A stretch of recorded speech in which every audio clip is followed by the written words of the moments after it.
Well, as you know from your program, in this session I want to discuss specifically the evidence related to the origin of man, namely the fossil record as it relates to the origin of man and origin of primates and so forth.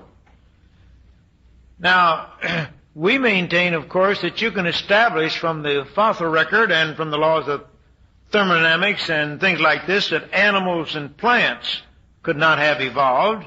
Well, it follows then man did not evolve, because man is supposed to be the apex, the final created entity, and if animals didn't evolve, then man didn't evolve. Of course, we're all interested in the subject of man, and we are all familiar with the many publications from Time Life and other sources which give these highly imaginative transitional forms based upon a tooth, a fragment of a jaw, or a piece of a skull, or some combination of some sort. And it all seems so convincing, and here's a real live proof of evolution. You see the brochure produced by Time Life to advertise their books on the origin of man. This fold out, and here you start with the apes, and then they show the creatures getting more and more upright and more man-like, and finally you have man on the other side, and it looks so convincing, and you see these on the bulletin boards of high schools and so forth, and I'm sure it just immediately convinced many of these young people that evolution is a fact. So we want to take a look at some of that evidence this afternoon, and I'd like to begin by emphasizing the tremendous influence of preconceived ideas on the study of human origins. Now, as I mentioned this morning, we all have preconceived ideas when it comes to origins. Even if you don't have any preconceived ideas, if you're going to be completely open and objective, when you go to talk to someone, you are talking to someone who has preconceived ideas and prejudices and biases. That's particularly true in origins, and specifically true in the case of the origin of man. And I want to give a couple of illustrations where the influence of preconceived ideas has misled evolutionists. You know, I find in my experience that evolutionists often get angry when I do this. They just don't like it. And I don't blame them. I wouldn't like it either, because it's very embarrassing to evolutionists. But nevertheless, it is true. It did happen. And I think it has a great value in illustrating to us how fallible man is. Even the most careful scientists, the ones with the greatest reputation, have accepted fraudulent evidence. They have accepted evidence that turned out to be absolutely, completely wrong. The first case I want to bring to your attention is that of the Piltdown man. Back in about 1912 or so, they discovered a piece of a jaw in a gravel pit near Piltdown, England. Later on, they found a couple of 3 teeth and a few fragments of a skull.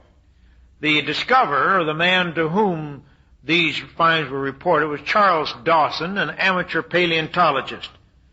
Dawson brought this material to Arthur Smith Woodward, director of the British Museum. Now, the jawbone did appear to be quite ape-like, but yet the teeth were remarkably man-like. And they appeared to be quite old. The fragments of the skull also appeared to be quite old, quite man-like, but yet they could detect primitive features in the skull and advanced features in the jaw.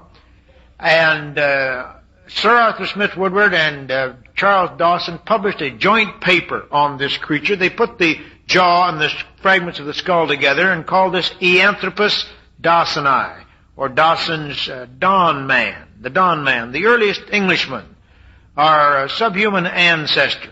He became known popularly as Piltdown Man.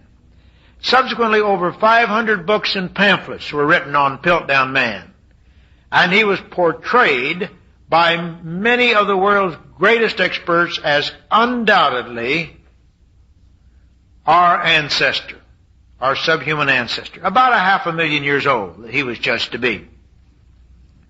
Well, about 1950, by 1950 they had developed a method for dating bones.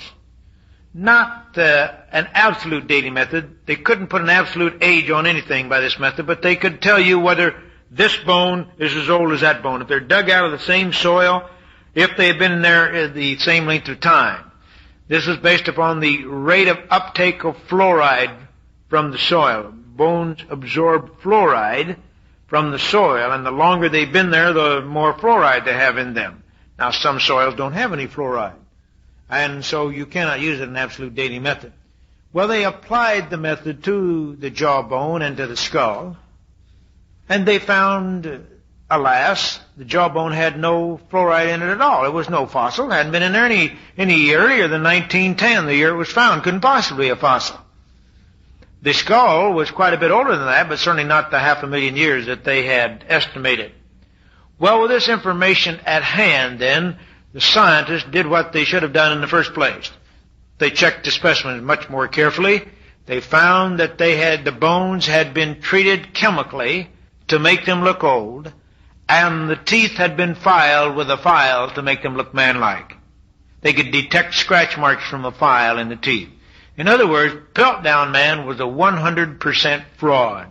Somebody had taken a modern ape's jaw, the jaw of a chimpanzee, and had taken a recent human skull and had doctored up those bones and had planted the bones in the gravel pit and fooled the world's greatest experts. Now, why was the fraud successful? It wasn't a very clever fraud, we are told. The fraud was successful because this is what the scientists wanted to find. This is what they had expected to find. And this is indeed what they found. On the first slide, please, we'll show the reconstruction of Piltdown Man, which appeared in Life magazine. Now I'm going to have the lights off, please. May we have the lights turned off? I suppose do we have somebody to turn the lights off?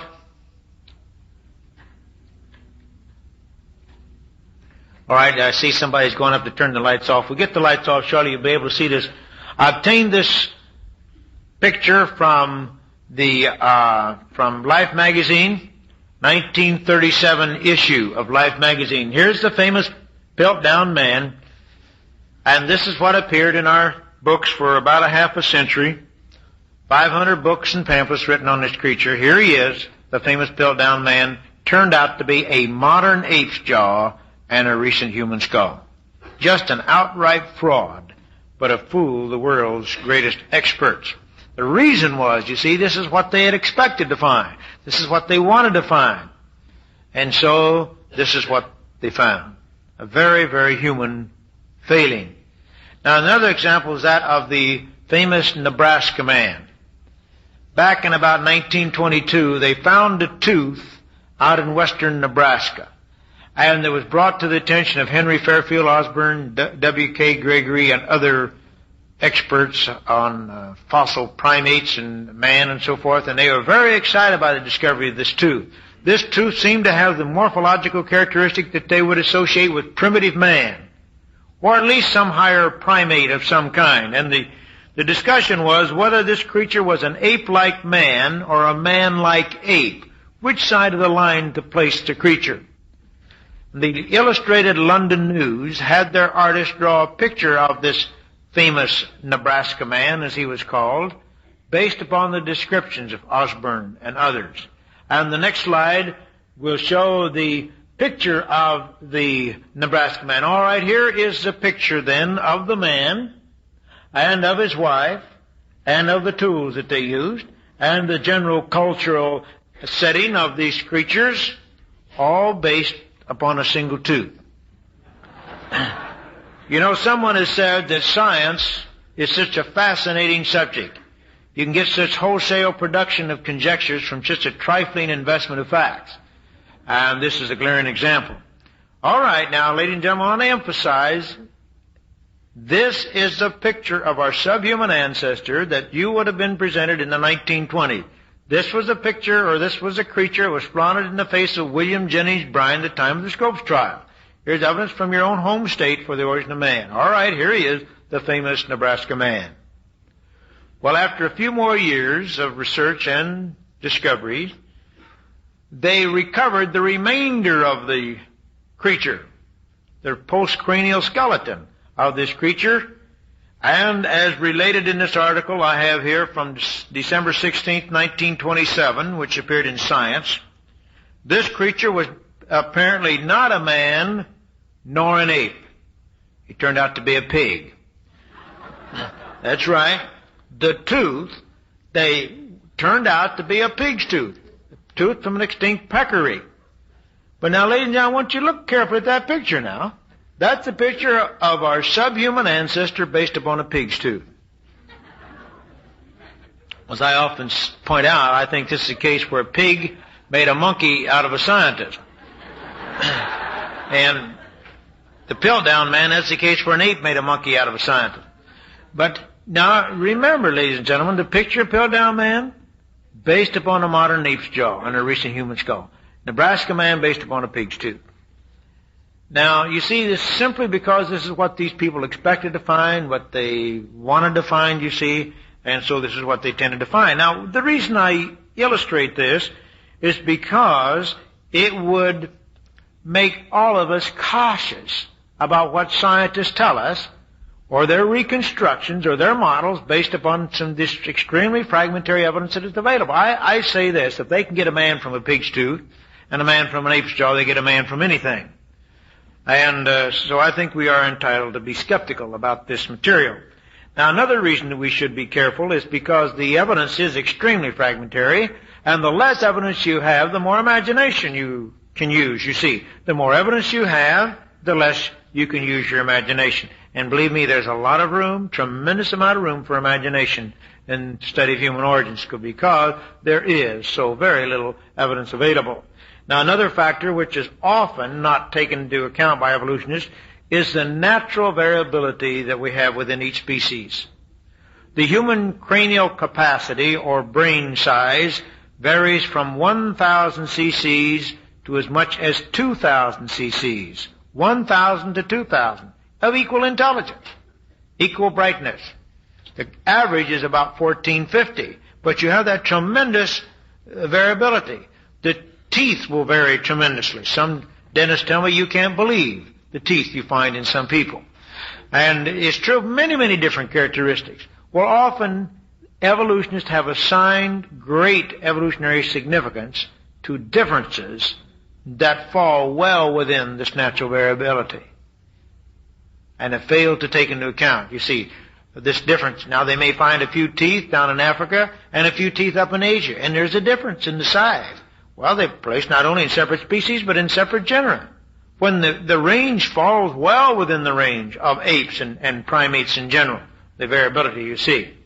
Well, let's remember then all of these variabilities, reasons for confusion and error that might come into the study of human origins. And remember, of course, that these people are absolutely sold on the fact that man has evolved. And they are convinced the evidence has to fit one way or the other, and will fit, you see.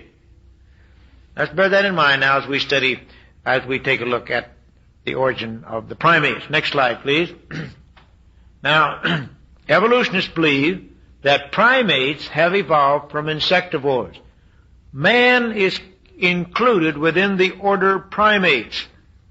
Now, Carolus Linnaeus, the father of taxonomy, the person who first put man in the order primates, was a special creationist.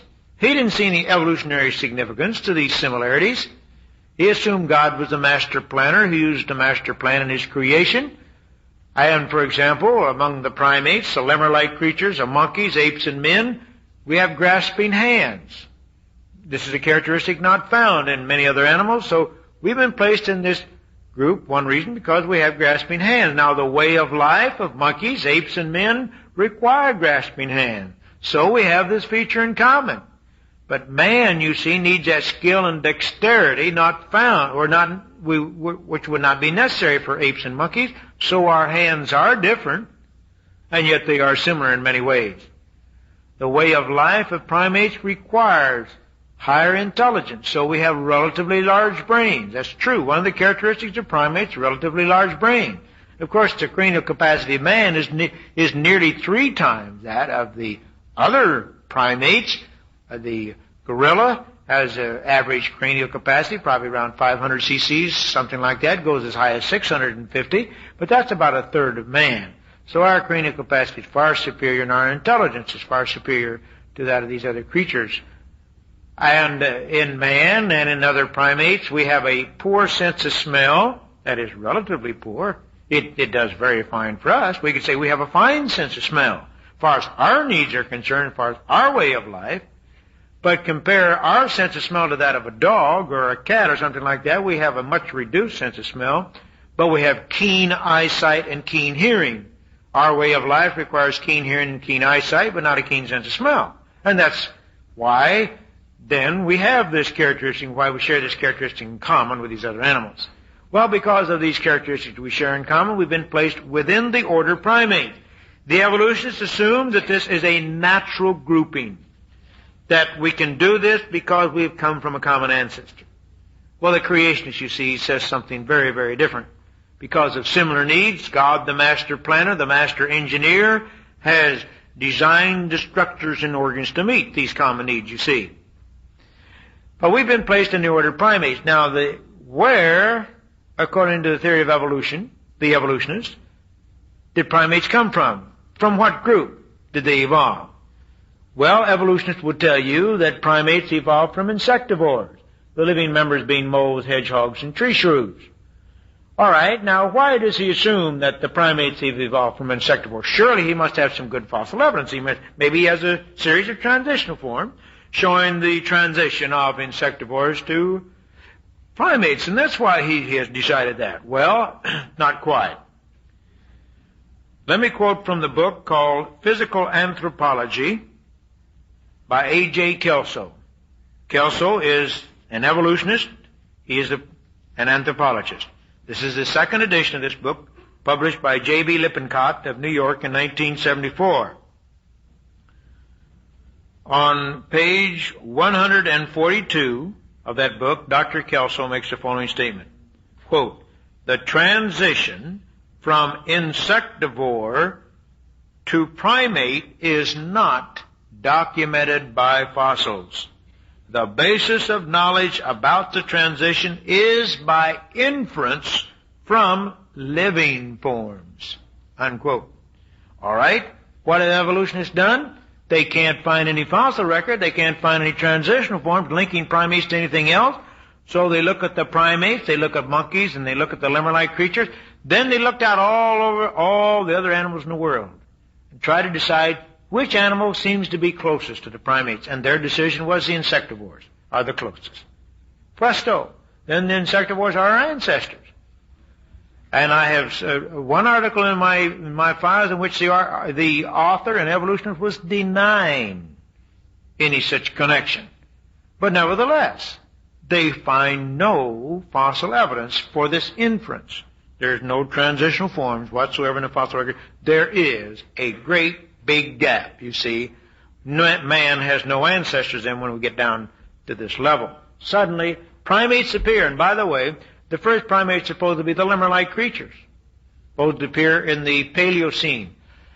When primates appear, here you have actually more species and more genera than you do today. All of a sudden you have this outburst of all these species and genera. They are more diversified, more numerous in their categories than they are today.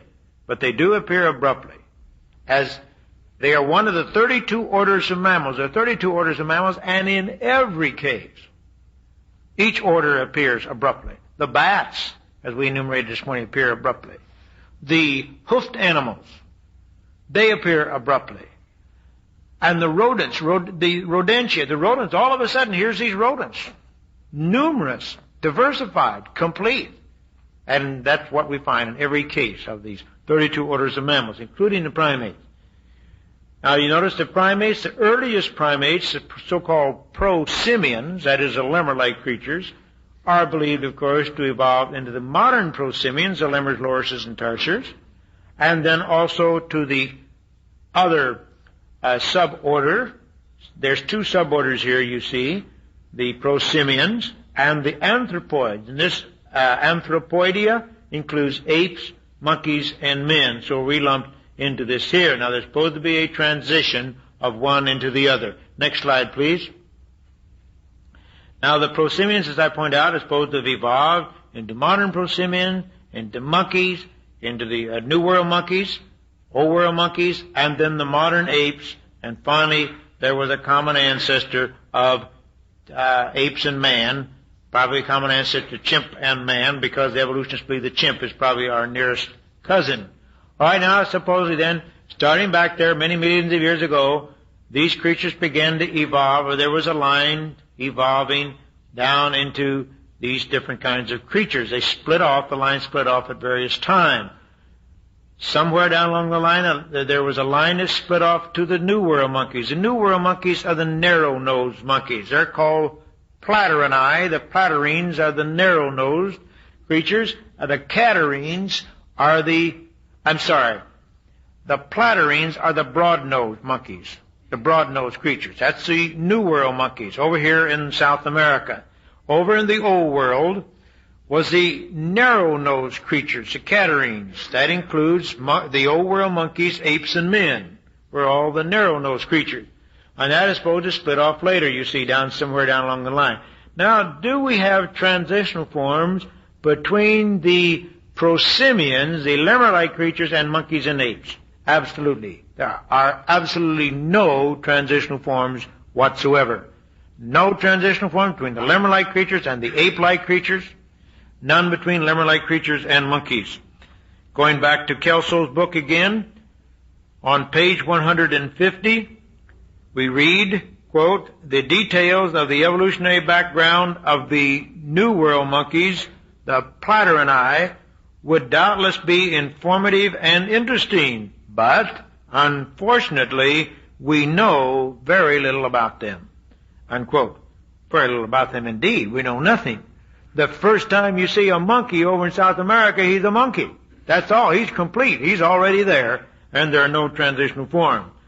On page 151, Dr. Kelso says, quote, "Clearly, the fossil documentation of the emergence of the Old World monkeys could provide key insights into the general evolutionary picture of the primates. But, in fact, this record simply does not exist." Unquote. Boom. All of a sudden, here's monkeys. Old World monkeys. Here they are, just like that. No transitional forms. You see, it's just as in that kind of evidence is just as important as the evidence related to man. Monkeys, apes, appear abruptly. No transitional form leading back to the so-called prosimian ancestors. Now, of course, in each case, the modern apes are supposed to split off, but we do not find transitional forms. There are some, well, they speculate and they say, well, maybe this was a common ancestor, maybe this is what gave the rise to this, but we do not find the fossil documentation for these speculations. Finally, we come down to this point, supposedly about 30 million years ago, where ape and man shared a common ancestor.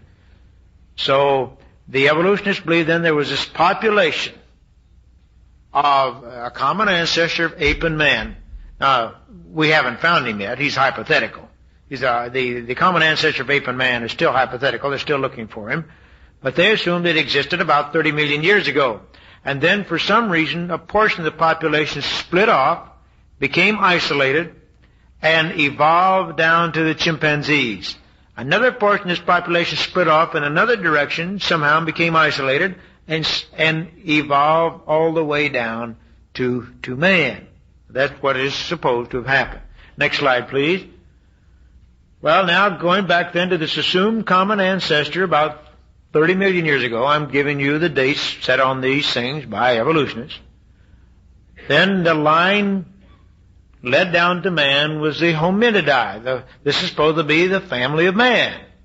Now, of course, creationists believe that the hominidae, the family of man, includes one species, one genus. That's all. One genus which had one species, Homo sapiens. But evolutionists take a different view of things. They're looking for the intermediate form between the common ancestor and modern man. Now, the first suggestion, the first possible suggestion that they have to offer is this so-called creature, Ramapithecus. which is supposed to have existed about 10 to 14 million years ago. Rama means Indian. Pithecus means ape. So the original discoverer of this creature believed him to be an ape, and since he's found in India, he called him Ramapithecus, or Indian ape. Then notice that the next possible candidate for our ancestors is Australopithecus, supposedly about 2 to 3 million years ago. So that means then that for this first 25 to 28 to 30 million years, then the only possible suggestion for our ancestor is Ramapithecus. That's all. Finally down to Australopithecus about 2 to 3 million years ago, and then the next thing in line has been suggested is Homo erectus, a Java man, Peking man, about 500,000 to 1 million years ago, and then finally modern man, including Neanderthal. Well, we're going to take a look at Ramapithecus, then Australopithecus, and Homo erectus, and finally Neanderthal man. Next slide, please. Well, there's the reconstruction of Ramapithecus, which appears in the San Diego Museum of Man. And you see he's quite ape-like, and yet they portray him as in an upright manner. He walks upright, according to this reconstruction. And if you look in the literature from Time Life publications, they show Ramapithecus as an upright creature, quite ape-like, but yet he's acquiring some of these man-like characteristics, you see. They got a nice white beard on him. Maybe he looks like a sage of some kind, a philosopher or something. But he's still quite ape-like. All right, that's a picture you'll see in the Museum of Man in San Diego. Well, let's see what they actually have of Ramapithecus. Next slide, please. Well, there's the actual evidence that is available. That's a handful of teeth and a few fragments of the jaw. That's the only evidence they have. Now, on the basis of that evidence, you couldn't tell whether that creature walked upright or whether he was a knuckle walker. Well, maybe you would know he didn't walk on his belly, crawl on his belly, but at least you would know whether he walked upright or what he did of it. So they portray this creature as walking upright. They don't have the foggiest notion how he walked. They couldn't tell from nothing. But they show him in that manner because it's so convincing, you see. You start out with an ape and man on one end and ape on the other, and you put this creature sort of somewhere along a line and show him an upright walk, and, that's convincing. That helps convince people that they really have evidence for a change of this kind. But all they have is a few teeth, a few fragments of the jaw. Now, the man who discovered this creature just called him an ape, said he's just simply an ape. But in later years, David Pilbeam and Elwin Simons, two of the world-renowned experts in this area, have reassessed the evidence. Now, the teeth in this creature are ape-like, but Pilbeam and Simons claim that they're somewhat smaller than you find in modern apes. So they have suggested that there may have been a reduction in the size of the teeth, which is one thing you would expect for the evolutionary form. Another thing, you notice that they've arranged the fragments in this parabolic shape. Now over here you see the man's palate or jaw, and you see the parabolic shape. Of course, the small front teeth, the incisors there in the canine teeth, very small. Here in the black is the typical ape's jaw. It is U-shaped, and you see the very large incisors, very large canine, and the gap between the canine tooth and the incisor that you must have to fit the large canine tooth from the other jaw. You find those gaps. Behind that you see the typical human shape. So they are insisting that, what they did, they simply arranged these fragments in that parabolic shape, similar to man, rather than U-shape, similar to apes. Well, of course, since that's all you have, you got a lot of gaps, a lot of fragments missing. You can wiggle those things, wiggle and waggle them around in about any shape you want. And as a matter of fact, Dr. Eckert, whom I'll refer to very shortly in that very same publication to which I'm going to refer, showed two different reconstructions of a jaw based upon exactly the same evidence by two different evolutionists. They took exactly the same evidence, a fragment of a jaw, and one came up with a very man-like jaw in a parabolic shape like this, and he drew in the teeth that were missing, made them look very man-like this. the other evolutionists, taking exactly the same evidence independently, unknown to the other, had reconstructed a jaw in a very ape-like fashion. He arranged it in the U shape and drew in the teeth to be very very ape-like. So you see, with fragmentary evidence, you can make it look like what you want to, just what you think it probably did look like or should look like. Well, this is what these people have done here. They've merely arranged them in a parabolic shape. Now, Dr. Robert Eckert, in the January 1972 issue of Scientific American, reported the fact that he had made measurements in the teeth of Ramapithecus. He'd taken these teeth and made 24 different measurements. That is, 24 different dimensions. I don't know what all these dimensions are, the length, the breadth of the tooth, the height of the crown, and there's another 21 different measurements that they can make on teeth. And he made all these measurements on the teeth of Ramapithecus. Then he took the teeth of a fossil ape, both to be about contemporary, and he measured all the same 24 different dimensions in the teeth of the fossil ape. He tabulated the dimensions and then calculated the range of differences.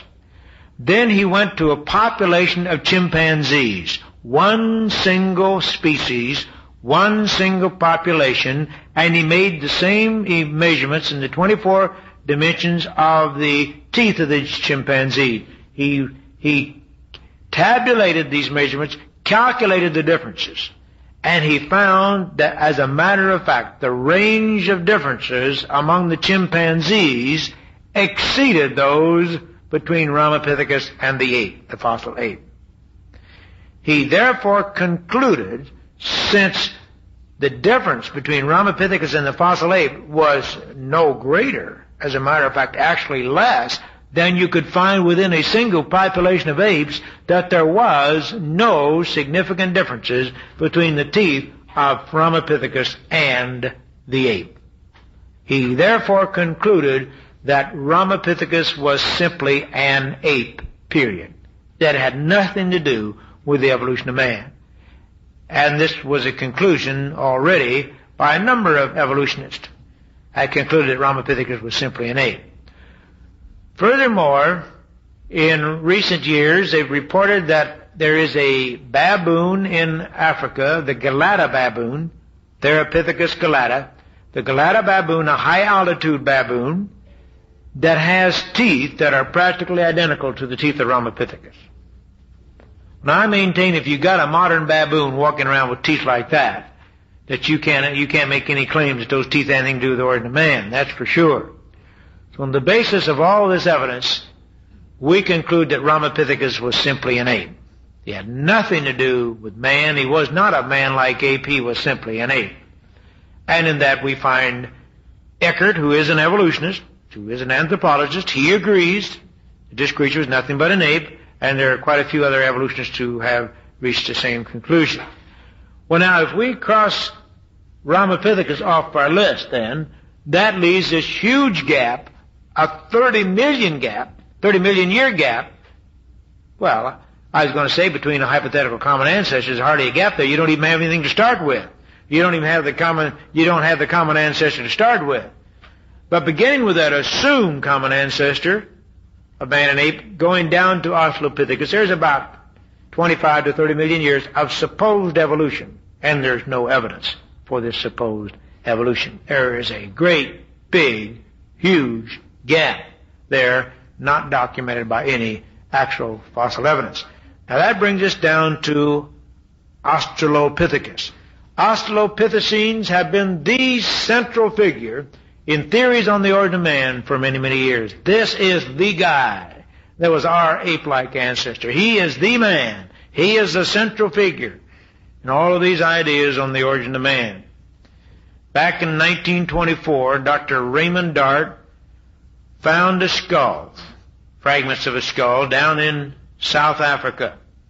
He gave the name Australopithecus to this find, Australo meaning southern, Pithecus meaning ape. So it's a southern ape.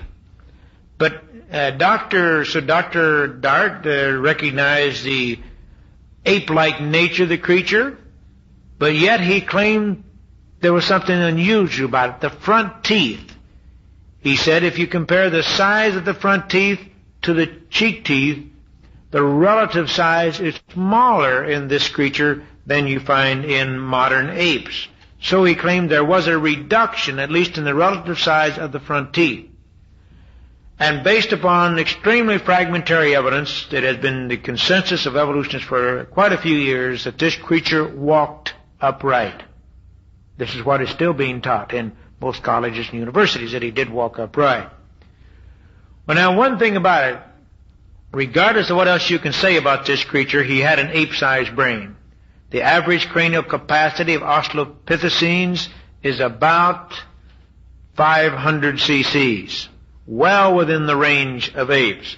As I mentioned, the cranial capacity of gorillas goes up to high as 650 cc's. 500 cc's is about the third of man. Now, some have said, well, it isn't the absolute brain size that is important, it's the brain-to-body weight ratio that's important. These creatures were small, so the relative to the body weight, the brain was large, relatively large. Well, that kind of data means absolutely nothing, because the brain-to-body weight ratio varies tremendously among the primates. As a matter of fact, there are some monkeys whose brain-to-body weight ratio exceeds that of man. So that data means absolutely nothing. These creatures had ape-sized brains, there's no question about it. Well down within the range of apes. So they had ape-sized brain, they were grossly ape-like, they were just apes in their appearance. That's all, and we'll see apes, period. Now the next slide will show the first discovery. This is the Tong child, they call it, in juvenile. Now, the juvenile skull of apes is much more man-like than the adult. If you're going to compare this to that of an ape, you must take a juvenile chimpanzee, and there's essentially no difference in this skull and that of a juvenile chimpanzee. Now, this is grossly ape-like, and we'll see the adult was even more pronounced. It's grossly ape-like, but the teeth claimed are unusual, and the front teeth are smaller. The relative size is smaller than you find in a modern ape. Now, there were additional finds, and finally in 1959, Dr. Louis Leakey and his wife Mary found a skull in East Africa, in Tanzania, in which they claimed was uniquely different. No one had ever seen anything like this before, and was very importantly related to the evolution of man. And Leakey became world famous for his discovery of Zinjanthropus, as he called it. He called it Zinjanthropus, Zinj meaning East Africa, Anthropus meaning man. So it became known as East Africa man, and was portrayed in upright fashion and so forth, and sort of hairless, and much more man-like than anything else. And Dr. Leakey became world famous for his discovery of Zinjanthropus. Later on, Dr. Leakey and all other anthropologists concluded that his Zinjanthropus was simply another variety of Australopithecus. It was nothing new at all. He became world famous for finding something someone else had found 40 years before. But by the time this was known, it didn't make any difference. He was world famous anyhow. So the next slide will show the jawbone of this creature. Here's the jawbone of the Australopithecus, or Zinjanthropus as he called it, and you'll notice that the cheek teeth were very large. Well, my lights quit working. Maybe I should throw it down on the floor and stomp on it. That might make it work. The cheek teeth, as you notice, are very, very large.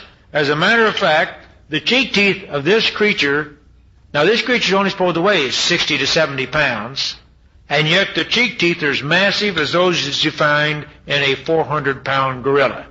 So he had massive cheek teeth, massive jaw. But it is claimed that the front teeth, as you see in this picture, are smaller than you find in modern apes. The next slide will show the skull of this creature. Here's a reconstruction of this creature by Dr. Leakey. You notice on the top of the skull, you can't see it too well, but there's a sagittal crest, or a bony ridge running across the top of the skull that is typical of apes. Very typical of the apes, and a sagittal crest. indicating that he carried his head, by the way, the same way apes do on their spinal column. He has this very large mastoid processes. The forehead is very flat. He has these massive brow ridges, massive jaws, typical ape.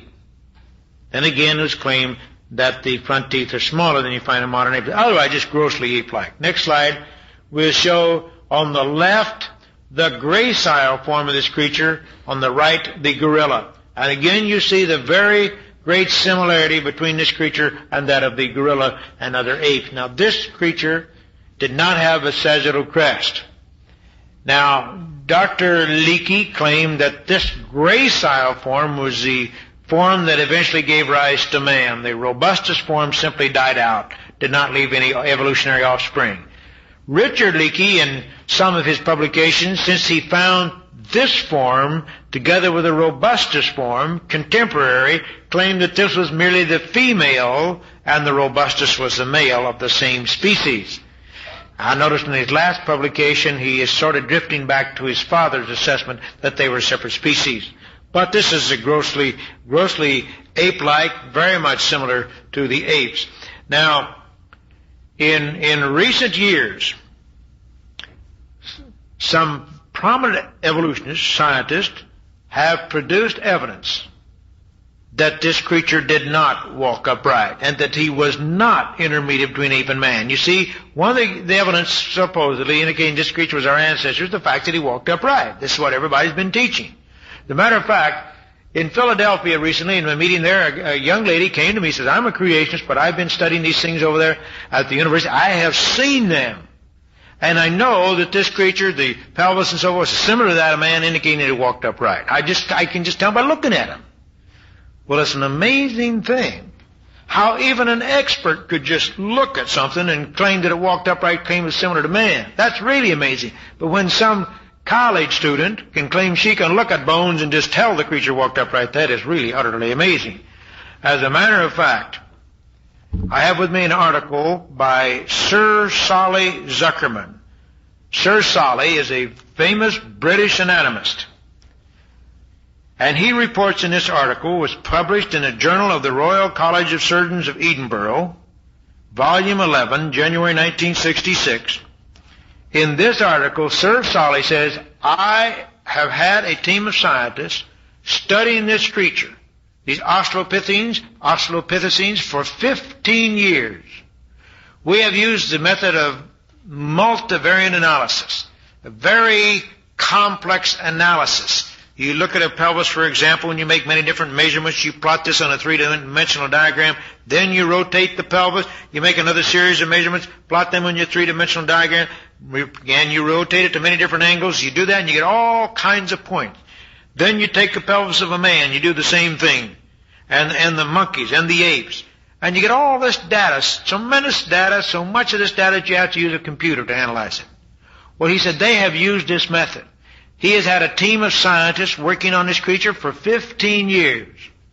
And he says every answer we get contradicts what is popularly said about this creature. What is everybody is saying, what they're teaching about this creature, our data contradicts that data. Our data indicates that this creature did not walk upright, that he was not intermediate between ape and man, that he carried his skull on the top of his head just like apes, and the analysis of the hand bones, the foot bones, the pelvis, and everything, and the teeth, and the skull and everything indicates that this creature was not intermediate, just simply an ape.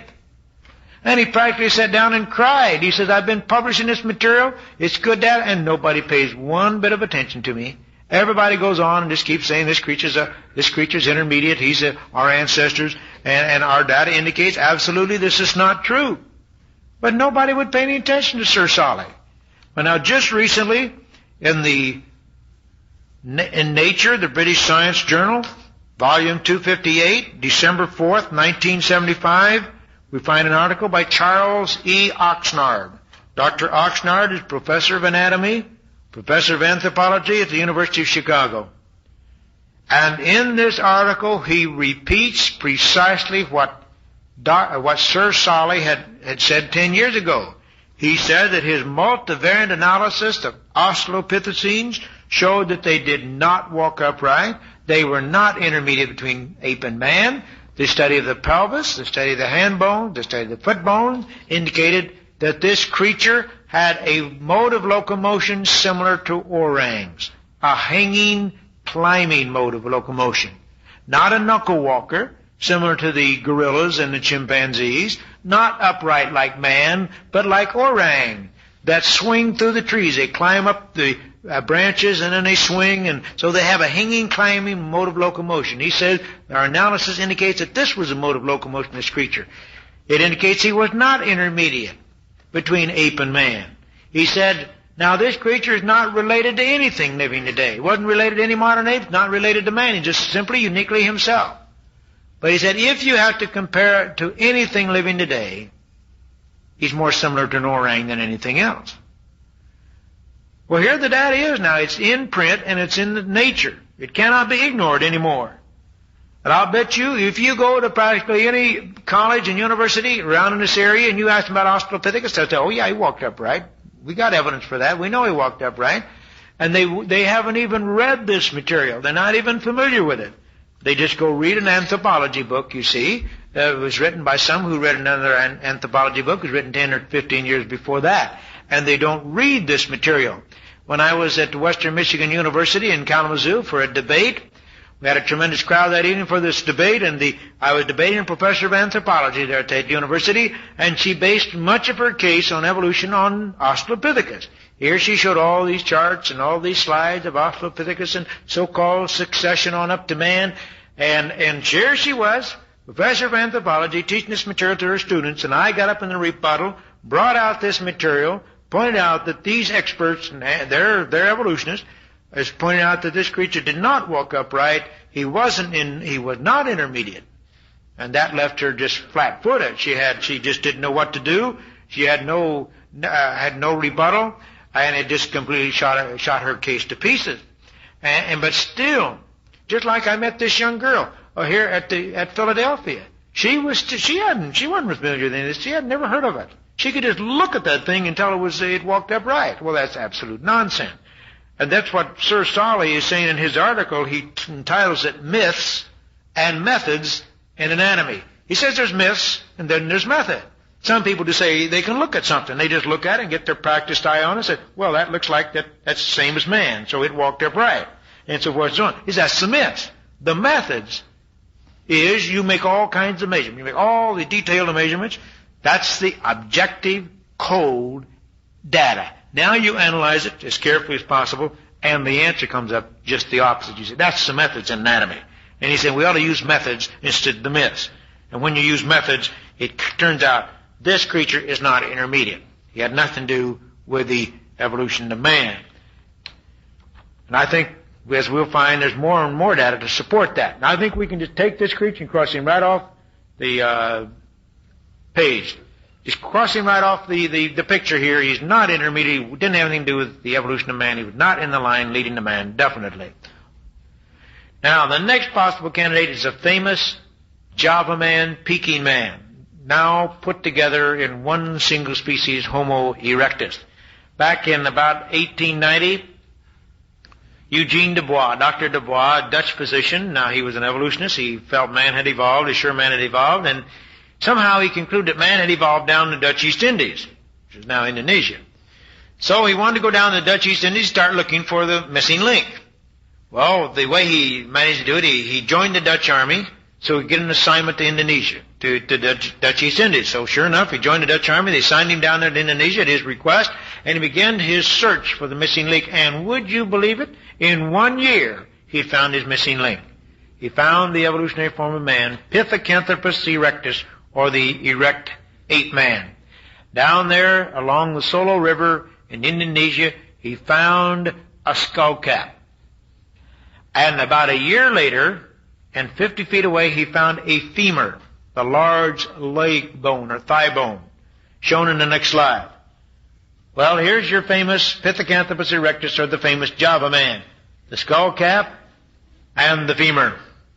There is no question that that is a human femur. It's identical. There's no difference. There's no difference between that femur and the femur of any human. Well, the people looked at it. Some of them looked at the skull cap and said, well, that's just an ape. Others looked at the femur and said, well, that's just man. Others looked at the femur and the skull cap and put them together, and well, what you had? You had the ape man. You see,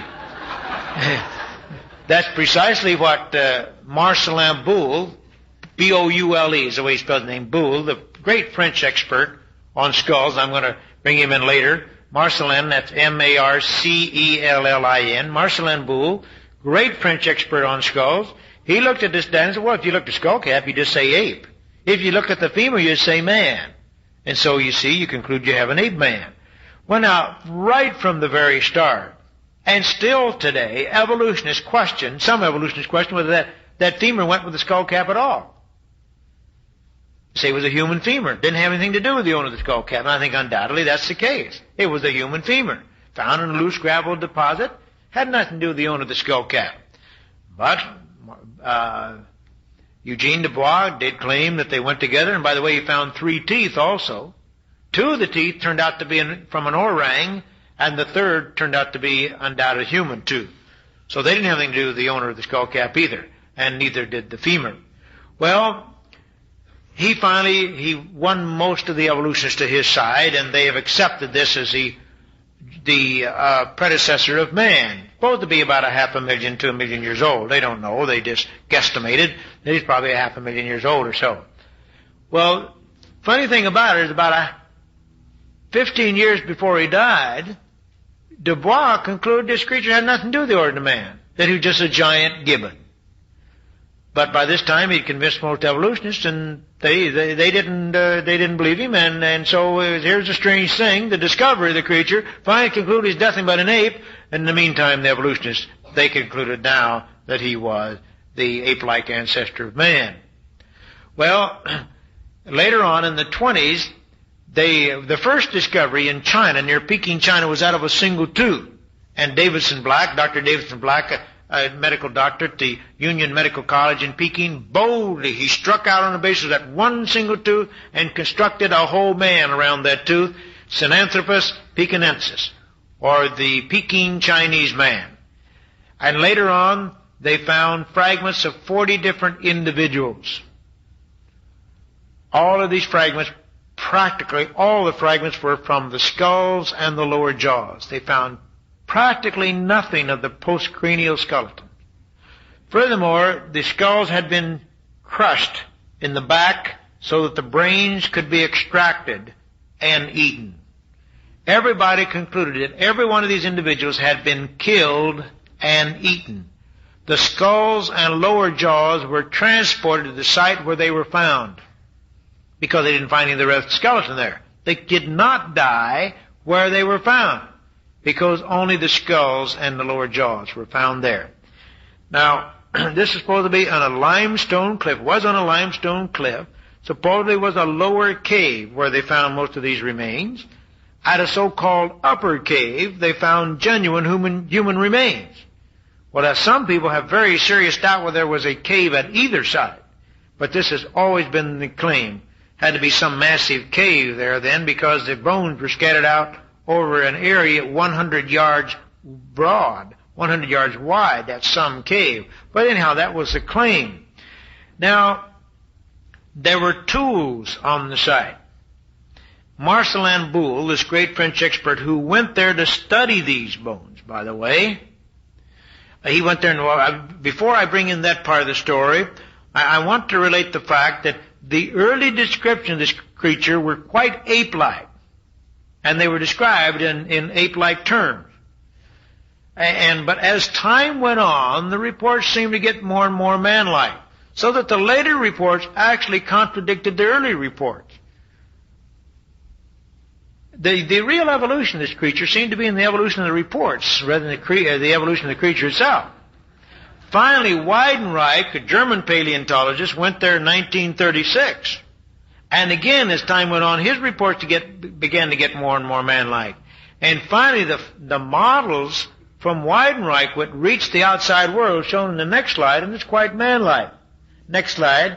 Here's the model of Peking man by Weidenreich. Now, this is a model. There's no bone there, not a single bone. This is just a clay model or whatever he used for it, plaster Paris or clay or something. This is his model that he shipped out of the country. And you can see, while it did have the massive eyebrow ridges, and he was had the some features that are quite primitive, and yet there's sort of man-like in it. I'd have to admit that creature's just about man, you see. But this picture contradicts the early descriptions of this creature. That makes it very, very suspicious. Now, Marcelin Boule, this great French expert who went over to Peking, China, actually studied these bones and studied the tools that were found on the site, said, and he published this in his book. Now, he's an evolutionist, but he says the owner of that monkey-like skull could not possibly have manufactured the tools there on the site. But he said these creatures have been killed and eaten. All right, the question is then, who was the hunter? Now, Weidenreich and other evolutionists claimed he was both the hunter and the hunted. He was a cannibal, and he had eaten his enemies or friends or something, and preserved their skulls and lower jaws as trophies. That was the explanation by Weidenreich and others to salvage the case. Well, Marcelin Boule said that he and others, and I don't know who he means by others, but he said he and others preferred to believe on the basis of all the evidence that the hunter that killed and ate this creature was true man. Man himself. Modern man. That is, true man killed and ate these creatures. Now, you can't have man eating his own ancestors. That's ridiculous. And if Boule is right, and he was an evolutionist, he was an expert, he did study the evidence, he's right, then this creature cannot be our ancestor. This creature must be, just as Dubois claimed for his Java man, a giant gibbon or a giant ape or something of that kind. Now, his cranial capacity is higher than you find in modern apes. But we have giant creatures of all kinds and descriptions, from giant dragonflies with 3-foot wingspread to the giant sloths, the giant mammoths, giant everything. And I don't think it's hardly inconceivable that we had giant primates in the past. But anyhow, he's very ape-like. So ape-like that Marcelin Boule said he could not possibly have made the tools, that he was simply the victim. The victim had been killed and eaten by man himself. Others have suggested, and this is a creationist now I mention now, Patrick O'Connell, a Roman Catholic priest who was there in China, read all the reports, analyzed all the data, noticed how the reports got more and more man-like, and he said what had happened, men were in there mining that area for calcium carbonate, limestone, and there was all these stones there, quartz, had to be carried in from some distant site because quartz is not found there. They're black on one side, indicating they'd been part of a kiln. And what people were doing, they were mining that area for limestone, burning it to convert it to lime to use in building houses. They had killed and ate these creatures, carried the skulls and the lower jaws there as trophies, and the mining had undermined the cliff. It collapsed and buried these skulls and the human beings, which are found up there above in the so-called upper cave. Actually, he said there's no evidence of any cave there at all. Well, I think that's a very reasonable picture. I am convinced that at least these creatures, so-called Peking man and Java man, were not man. They were not anything related to man, but they were just simply some giant apes or something of that kind. Now, in support of that, Dr. Louis Leakey had reported, well, I should say this first of all, that Dr. Leakey claimed that he found a creature very similar to Australopithecus, but more man-like. He called it Homo habilis, handyman. Well, many evolutionists have completely rejected this assessment by Dr. Leakey. They say Homo habilis was nothing but Australopithecus, just a variety of Australopithecus. That's what the majority of evolutionists have concluded. But Dr. Leakey said, no, Australopithecus, Homo habilis, and then Homo habilis evolved into Homo erectus. But there in bed 2 of the Olduvai Gorge, Dr. Leakey reports that he found the remains of Australopithecus, Homo habilis, and Homo erectus all together in the same bed, contemporary, and at the bottom of bed 1, which is under bed 2, he found the remains of a circular stone habitation hut. which is an artifact of true man. Now that seems rather strange, doesn't it? How can one be the ancestor of the other when they're all there together, and how could they be the ancestor of man when an artifact of man is found underneath? Well, I think that lends weight to this idea that this creature certainly was not man's ancestor, but was simply an ape. Now, the bones upon which this model is based are not available. They became, during the war, according to the story, they finally decided they better try to ship those bones out of China. They boxed them up, sent them to a Marine detachment, and that's the last anybody ever saw of the bones. That's the story, at least. Now, Patrick O'Connell claims that Dr. Pai, P-E-I, the Chinese anthropologist there, paleontologist, deliberately destroyed the bones so that they would not be made known to outside scientists. Now, I don't know whether that's true or not. At least that's what he claimed. It was a cover-up, you know. Somebody erased the fossils, and there was a giant cover-up here, paleontological Watergate. Well, I don't know if that's happened or not, but that's what's suggested. At least we can say this. This is hearsay evidence. It's not admissible in a court of law. Well, it's admissible in evolution. Anything is admissible. But this would not be admissible in a court of law. If a creationist tried to present something like this, it would simply be thrown out. Well, that brings us down to the Neanderthal man. Next slide, please. We'll show the original description of Neanderthal man. Fragments of this creature were found beginning about 1860, and then in 1908 they found a nearly complete skeleton in France. And it's upon this skeleton that the type Neanderthal is based. And from the appearance of the skeleton, it looked like he couldn't walk upright. He just looked like he was kind of half, part way up. He's on the way up, you see. And he had a sort of a beetle brow, and he was and stoop shouldered and so forth. So Neanderthal man, for nearly a century or so, was portrayed as this stooped over, bent-kneed, beetle-browed, long-armed, knuckle-dragging, stoop-shouldered, bow-legged subhuman called Homo neanderthalensis. He was judged to be our subhuman ancestor. Well, there was a famous anatomist at that time said, now just a minute, fellas, the skeleton on which you are basing the type Neanderthal is from an arthritical man. The reason he didn't walk upright is very simple. He's an old man that had a very bad case of arthritis. That's the only reason he didn't walk upright. Well, evolutionists never paid any attention to this anatomist. After all, this was a picture they wanted, and so this is a picture that appeared. I took this from that same 1937 issue of Life magazine.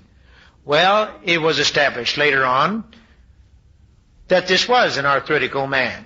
They found other skeletons of Neanderthal man fully erect. They found skeletons of Neanderthal man contemporary with undoubted modern man.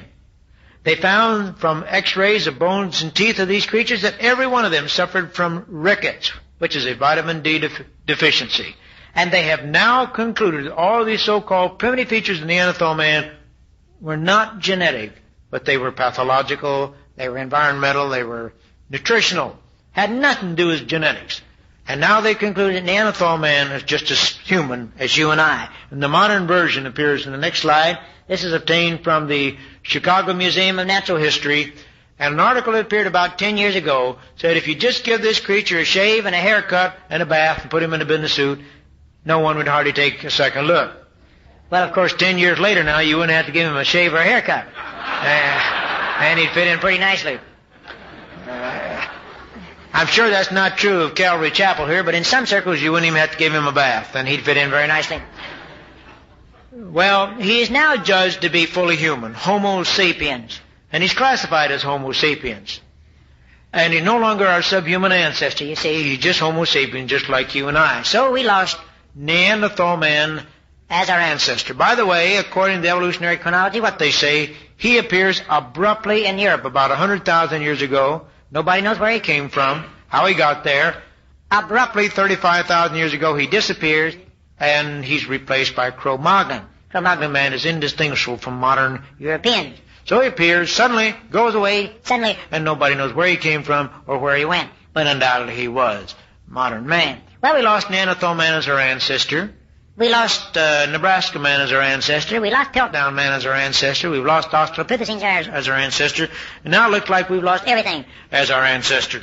In recent publications, the last few years, Richard Leakey, for example, the son of the famous Dr. Leakey, claimed that he's found the fossils of man older than all of our assumed ancestors. Now, I'm telling you what dates they give using the potassium argon method, which we believe simply will not work because there's no way of knowing whether there was any argon in the rock to begin with. And you get all kinds of dates. You get some dates that are very old, and rocks are known to be quite young by this method. But anyhow, using this method, they had dated Australopithecus at about 2 million years. Syngenta was supposed to be about 1 3/4 million years. Some been dated as recently as 1 million years, perhaps some as old as 3 million years, something like that. But it's dated around 2 3 million years, something like that. Our ape-like ancestor. The Homo erectus, the Java man, Peaky man, is supposed to be, guesstimated at around 500,000 to 1 million years old. But now Richard Leakey has found what he calls the fossil of man, 3 million years old. Well, you've got some problem here, fellas. We've got man older than his ancestors. And that's kind of difficult, you see. It's pretty difficult to imagine how the parents can be younger than the children. I've never heard of a case like that yet. I heard Richard Leakey lecture in San Diego, and he said, what I have discovered simply demolishes all theories on the origin of man. And he said, and I heard him say it, he says, I have nothing to put in their place. In other words, since I've got man older than all of these assumed ancestors, they can't be our ancestors, and I don't have any other ancestors to supply. Well, I think this data simply indicates that man, monkeys, and apes have always been distinctly separate, that one did not evolve from the other. Well, what are evolutionists going to make of this data? Well, it's going to be interesting to see what comes out of the ranks of the evolutionists. We've already got some interesting data. Now, this is my only authority for this, but I have in my hands a reprint of an article which appeared in Modern People, Volume 8, April 18th, 1976, on page 11. I don't know anything about this publication. But here's an article which is quoting Jeffrey Bourne, Dr. Bourne, B-O-U-R-N-E, Dr. Jeffrey Bourne, the director of the Yerkes Primate Research Center of Emory University. His way out of this difficulty, he says, is that man did not evolve from apes, but apes evolved from man. Now, he's got it just twisted around, you see. And he says this data of Richard Leakey, which indicates man is older than these creatures, must mean that then apes evolved from man. That's what he says here.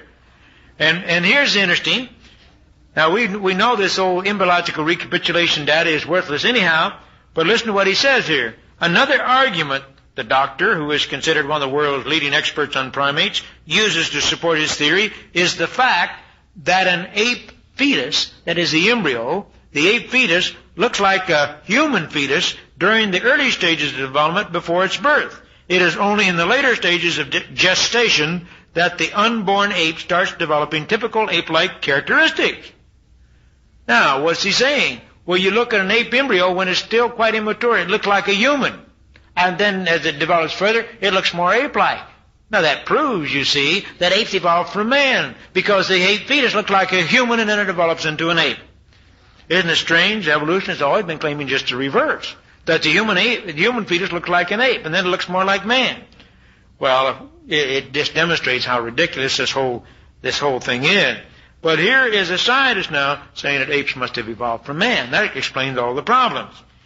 Well, I don't know how many is going to buy that. I'll tell you one thing, I don't buy it. It's bad enough to think that man evolved from ape, but think that apes evolved from man. Well, maybe if you asked an ape about that, he'd probably say yes. He might say, well, man descended all right, but he sure didn't descend from us. We're not that stupid. Do all the dumb things that man has done. Well, I think this evidence indicates simply that man is a special creation. We were created in the image of God. We didn't descend from any lower creature or ascend, whatever you want to look at it. We've been separately and directly created, and indeed we were created in the image of man, and we are responsible to God, our Creator.